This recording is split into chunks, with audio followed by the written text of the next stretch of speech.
fighters.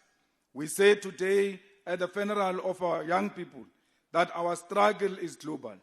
The pain of our children is connected to the pain of children in Palestine, where bombs are dropped on homes, hospitals, and schools. The screams of mothers in Gaza echo the cries we hear here.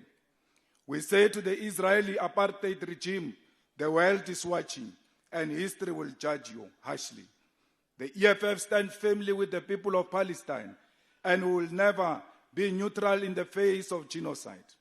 We stand in full solidarity with Iran, a country under siege from Western imperialism for choosing independence. We reject the bullying of this nation by the United States, Israel, and its allies. And we stand by their right to defend themselves by any means necessary.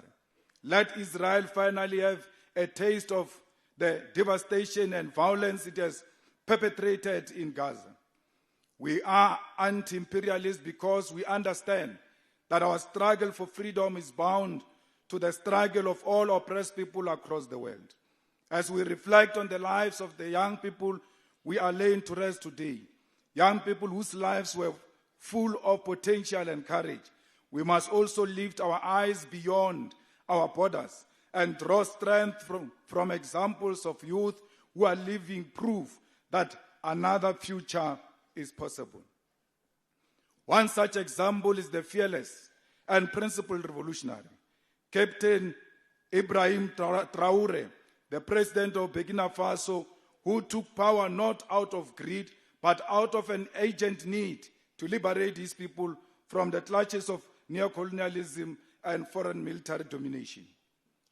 Traore is a living symbol of the return of revolutionary leadership in Africa. He is a young man who, like Thomas Sankara before him, has rejected Western puppet regime, expelled French troops from Burkina Faso soil, and reclaimed the dignity of his people.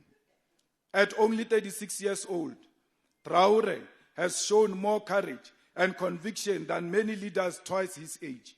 He has put his life on the line to defend his nation's sovereignty and natural resources. He has stood firm in the face of threats from imperialist forces, and he has remained the world that Africa is not for sale.